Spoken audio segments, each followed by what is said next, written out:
Kidd has spent over 40 years helping entrepreneurs just like you uncover their real voice, step into authority, and turn their message into best-selling books. We're here on the Marketer of the Day podcast with Robert Plank to talk about it. We're brought to you by dfypodcast.com, where we handle the podcast backend, editing, publishing, and promotion, so you can focus on the interview. And today's interview is speaking with this very smart man who has guided over 5,000 authors to bestseller status, and he's contributed to 42 #1 international bestsellers. So he's doing something right. They talk about, I don't remember the exact numbers, like 2.6 million books per year published. So we need a way to rise above the noise. There's so many books out there that only sell 1,000 copies, 500 copies, even less. So there's definitely some do's and don'ts and a science to this. And so we'll be catching back up with Mr. Steve Kidd. That's Kidd with 2 D's,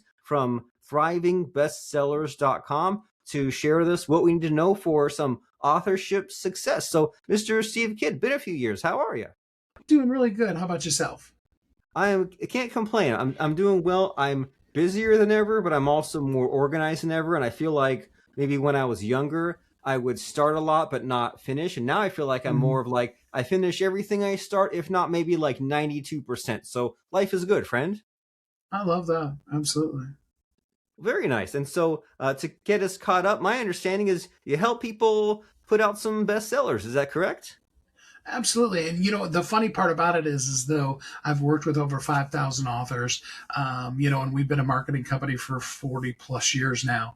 The truth of the matter is really what I help people do is really live and be who they really are. And that's going to show up in a lot of ways, but in everything you do, and especially then when you go to putting your words, spoken, written, all those kind of things in the world. Most of us really, our biggest problem, probably more than anything, is we don't know who we are. Everybody else in the whole world has told us, from our parents to school teachers to, maybe even a spouse, has told us this is who you are. And we've forgotten who we are. So it's important to rediscover that, get to that inner self. And that's a concept I think about a lot, right? When you're a kid, you're kind of a blank slate, and then you pile on the randomness, and then it's kind of a zigzag path through like adolescence, young adulthood. You try out different careers, have different friends, make mistakes, setbacks, and you would hope that ideally at some point you learn a few things and you get to that inner self. And what fascinates me a lot is that when I talk with, you can imagine, like, I've got this podcast, I talk with authors sometimes, and usually when like someone's gone to the trouble of written a book, there's a lot to it, right? It's not just something you bust out in 5 minutes. Like sometimes it's been kind of percolating in the head for many years, and they finally get something solid, they put it out there. It seems like it's universal. Like everyone, even just like the process of making the book, it seems like even that alone has some transformation, some self-discovery. It absolutely does. It's one of the best ways. And that's why, we talked last time about doing your book via interview. It's why I really encourage that, because while you're talking, while you're processing that stuff, while you're putting it out there, and then while you're listening back to it and reading what you said, it really helps you look at things and go, what does that mean? Is that really me? And it's really cool to see. Sometimes the greatest things we come up with are the things that just randomly come out of our mouth when we're just trying to explain something. Yeah, it seems like it maybe like lights up some other area of the brain that maybe if you were just there sitting and kind of like uninspired or kind of looking at the blank page and it's just you, it's different than when you're talking to a person, right? It's like having the live talk show audience. And that's even like a thing with writing, isn't it? Or like with like movie making and things like that. Like I read some like Stephen King book once, and then Stephen King has like a million of his books brought to the like TV and movies, and then the TV show, there was like some scenes where like they added in some character, whereas before it was just this guy on his own, and they added someone in to play off of. So it's like that's where the interesting stuff happens, right? The third space where there's two people talking, and then there's the person one and person two, and then there's the third like kind of invisibleness where the random improvisation happens, even like we're speaking here. So to get us kind of up to speed, so publishing, it's been quite ever since the internet, right? It's been quite an upending. And then right when we last spoke, 2023, that's right when like Chat GPT became mainstream. And it seemed like at first the writing was so bad, it was like in a whole other category and people didn't know how to use it. But especially in the past like year or so, like AI writing has crept up into so much where like now I'll read a book and I'm like, either I know 100% it's AI or I'm like 80% sure just because I see it so much, like I'm looking for it. So it seems like it's become an epidemic. Yeah, it absolutely has. The biggest problem is, and it goes back to what we were talking about just a second ago. And I've worked with a lot of different people that have created AI programs for, writing your book, write your book in 20 minutes, whatever, all those kind of things. The biggest problem that all of them miss is that first step. If you don't know who you are, you don't know your stuff, if you don't know how to tell AI what it is, AI can only work from the data set that you give it. And so if you give it, the age old saying, garbage in, garbage out, if you give it a bunch of crap, that's exactly what you're going to get back. And then, on the other hand, when you give it a bunch of information about you, it's going to not only retain that, but grow in doing that. And the more that a person really develops that, that's where you really start beginning to see some really cool things that can come out of AI.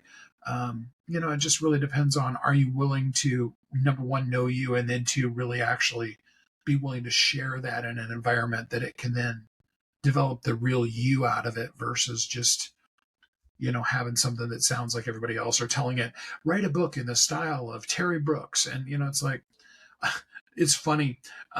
One of the authors I worked with several years ago was sitting next to Gary Vaynerchuk, and she said to him, I quote you just a ton of times in my book. And Gary looked at her totally, if you've ever heard Gary Vaynerchuk or seen him interviewed, looked at her and he goes, when am I getting my royalty check? That's you a know, good one. and it really is kind of true, because it's like, if you're writing somebody else's book, why are you writing somebody else's book? Yeah, I'll just go to the source. Why are Yeah. you like compiling all the greatest hits when yeah. So and I hear about that a lot, right? With AI, like and I wonder if like at least you talk about your experience with people. With mine it's like there's a lot of the like AI defeatism. I don't know what else to call it, but you say like, well, Mhm. can I narrate your book, can I interview to help you write your book, things like that, and they say, oh, I'll just have AI write it. And I think like, well, first of all, why haven't you? And also, if you tell AI to like make me a self-help book, it's gonna get, ooh, that's good from Jack Canfield and Tony Robbins and Oprah Winfrey. It's going to pull those in, but it's all very like mid, as the kids say, right? It's lacking of you. And it seems like when you're describing this, the metaphor that comes to mind is sharpening the axe, right? Like, well, if I had 7 hours to chop down a tree, I'd spend 6 of them sharpening my axe. And so that way the foundation is built. And I wonder if maybe that is another reason why it holds people back from writing, right? Because you say, well, if I'm impatient and I tell AI to make something real quick, it'll kind of like take some irreversible steps, right? It'll write me this whole book, and then if I want to go back and like add myself, like I'd have to start over. And so there, it's really scary, right, to make step one or two in writing your book. So like, what do you have to say about like getting your book started properly, but also like making some progress, because it seems to be quite a fighting of two items. Yeah. I mean, step one is knowing who are you and who are you writing to, and then what do they need? Knowing those three elements before you do anything else. Um, and then I always recommend to people, write your book via interview. Get on like a Zoom call, like we're doing right now, um, and just start talking out the story, and have that person go, wait a minute, hold on a second. You were telling me this story about Aunt Jan, and then in the middle of it, you got distracted, and you never finished telling us what happened to Aunt Jan. You want those kind of things in there. And by talking it out, and another really great thing, the Disney company actually came up with this many, many years ago. When something comes into your mind that is totally, totally stray, oh my gosh, I forgot to turn off the oven, that kind of thing, rather than stopping and trying to force yourself to not think that thought, have that be part of what you speak out. Oh man, I gotta go. I gotta run for a second and go turn off the oven, and then I'll be right back. And you literally just do that, and then that keeps you creatively flowing. Whereas especially if you're looking at a blank piece of paper, or if you're typing into, especially if you're talking about typing into an AI. Um, you're trying to be all intelligent and creative and all those kind of things at the same time, where, when we're talking, even if some of the things you say, it's like, we can edit that out. Um, it flows, and it really then can become something that can be really cool and uniquely you. Ooh, interesting. And so I have a couple of friends like that where they have their natural personality, and then as soon as the camera turns on, suddenly they're like in politician professional mode, and it's frustrating because it's like, literally 5 seconds ago you acted this way, and then now you have this way too careful personality, and you're worried about saying just the wrong thing, and it's like literally all I did was push a button, and now you have all this extra baggage and lack of authenticity. So when you like, do you like interview people yourself, or like, what's this process like? Yeah, I still keep the interview part for me. Most of the rest of the things, I have other people that do it, but I really love doing the interviews, because there is definitely an element also of empathy and intuition that can come in there. So I can kind of feel through and be like, I think there's something more there. What are you afraid to say here? Kind of a situation. So I still keep that part for me because I really love doing that with people. And plus, I really love getting to know people. Yeah, that's an underrated skill, an underrated thing to appreciate. Everyone is Yeah. different. And then so it's like you as the interviewer, you're extracting the good stuff. And it kind of like I've done 1,600 plus of these podcast interviews. And like at first I didn't really get it, right? I felt a little bit of imposter syndrome. I'm like, I'm barely talking and I'm just kind of like steering the conversation. And then the interviewee says so much, but it's like it's a very needed a component of it. And I'm curious about about the difficulties of that. Like, do you have this problem where like they don't know what to say, or are they not relaxed, or does it flow instantly, or like what's the breakthroughs like? I mean, yes, there are absolutely, when you're talking 5,000 people, you can imagine it's everything across the board with people. Um, and there are most definitely people where a lot of times what you need to do is not even let them know you're recording. They know Ugh. you're going to be recording, but not actually tell them. Like before you and I started here, you're like, okay, are you ready? Let's get started.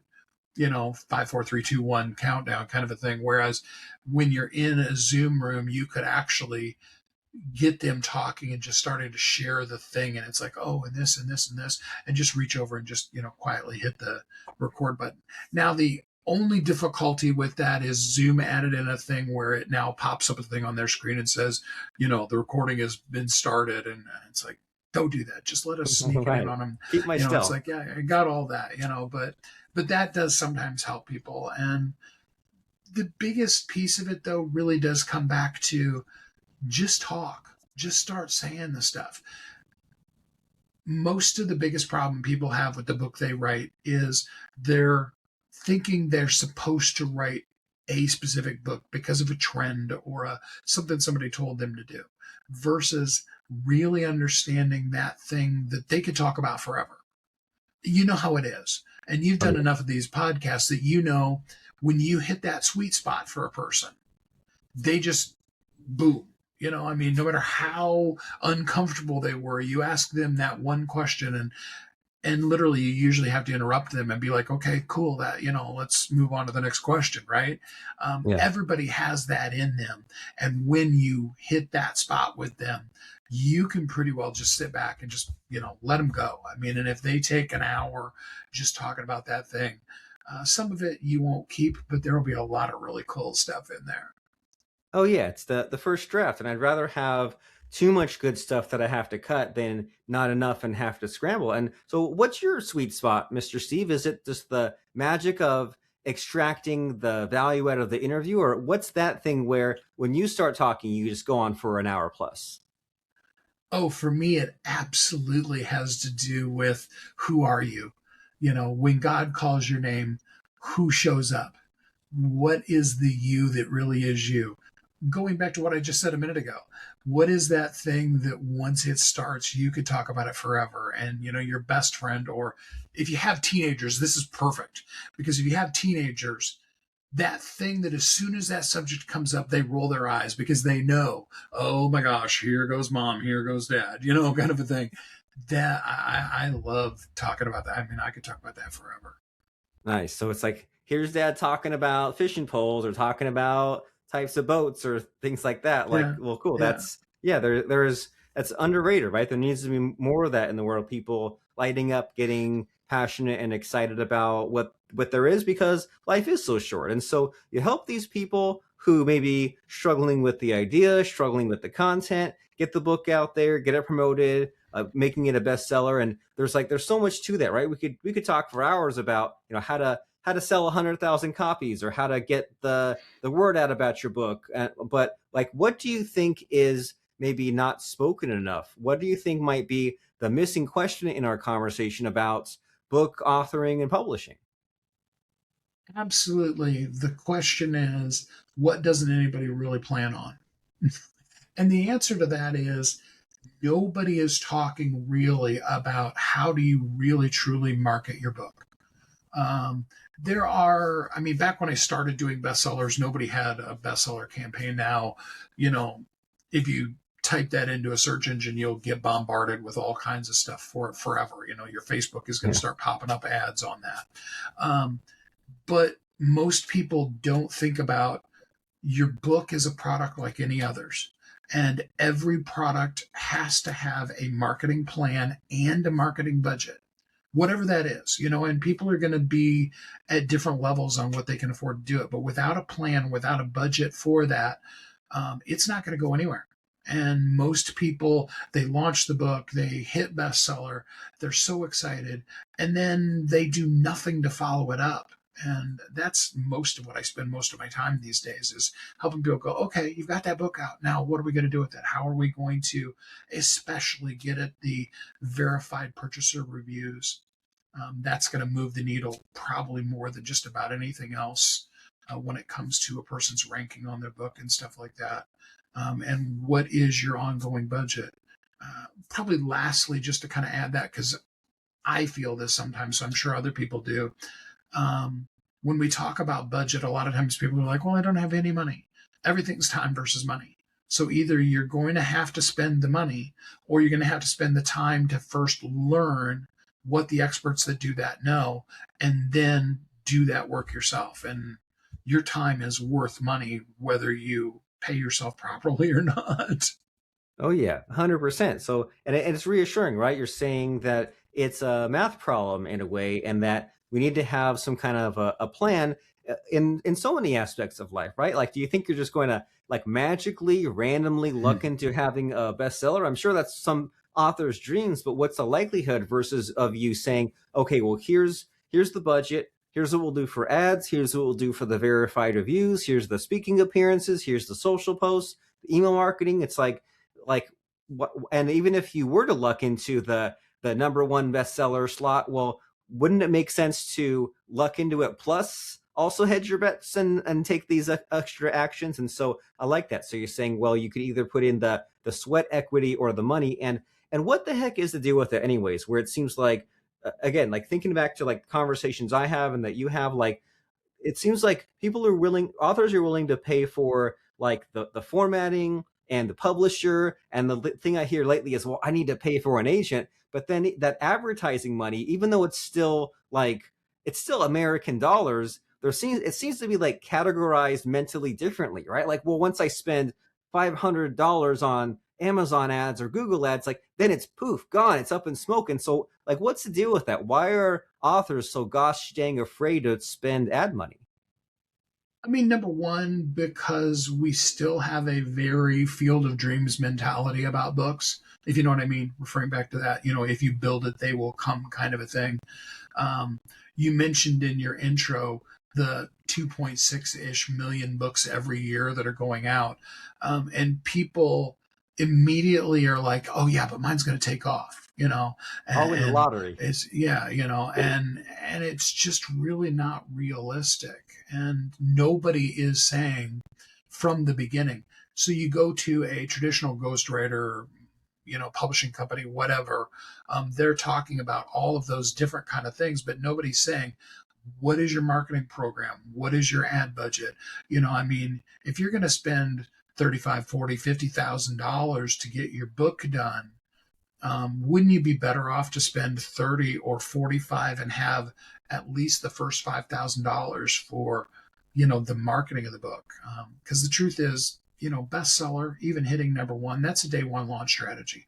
It will not survive beyond, the first couple of weeks unless you have a plan to go with it.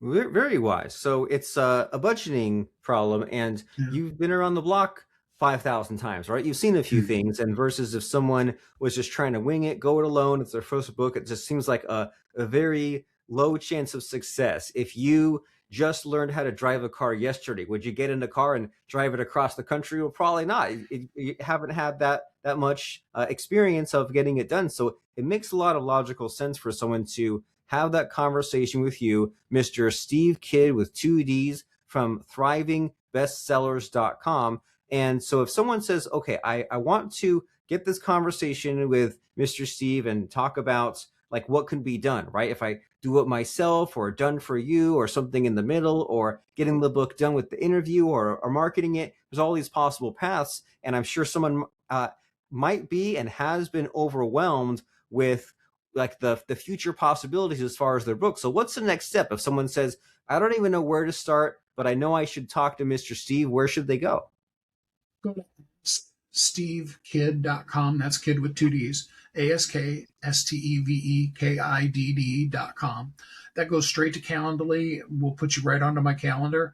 Let's talk. Let's see what we can do to help you, from whether your book is 20 years old and it needs to now be marketed, or you don't even have any idea. You just know you want to write a book. We've got you. Very good. Very inspiring. Well, as always, Mr. Steve, I love your mentality, your mindset about this, because a book can be fun, right? It doesn't have to be like back when you're in school and they say, oh, you need to write an 8-page essay. I mean, you're here to help people, right? You've learned some things. There's those important, deep questions to ask yourself about what it means to be you and who do you want to help and where are they stuck and what kind of uniqueness can you provide to help them get to where they want to go. So it's definitely worth that while to go to askstevekid with 2ds.com and get that meeting on the books just to discuss possibilities and talk about how Mr. Steve can help you write, publish, and market your book to bestseller as he's done so many other times, and he can help you to achieve those goals. And so it's always a delight to have this conversation, Steve, but it's time for the scary part of the podcast where I try to stump you, I try to put you on the spot by asking about a fun or interesting quote or lesson that has served you. So what comes to mind as far as a fun or interesting quote or lesson?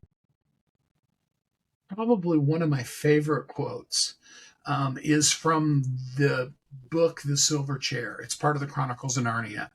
It's the one, usually every time they make the Chronicles of Narnia movies, they get to book 3 and then they don't do book 4. The BC made it once. The quote is, the most negative character in the whole entire, maybe in the whole world of every writing I've ever written, I've ever read in my whole life. He says, if this darkness is all there is, and if this reality is the only reality that really exists, I would rather spend the rest of my life searching for Narnia, for Aslan, for the light, than to sit here one more minute believing that this darkness is the best that there can possibly be. So how does that relate to you? Like the search for perfectionism or optimism, or how does that translate? I mean, for me, it translates really more than anything to knowing what is mine, what are the things that I'm supposed to be doing. And instead of, to quote something, we were talking about AI earlier, it actually quipped this to me. Instead of trying to carry the whole forest to figure out what is my one log I need to put on the fire. Ooh, very powerful. Very nice.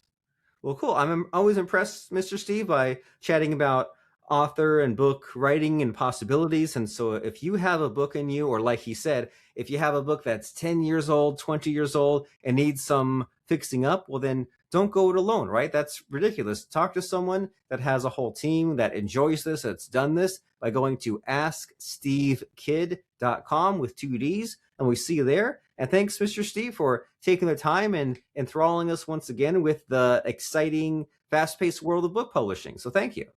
Thanks for having me, Robert.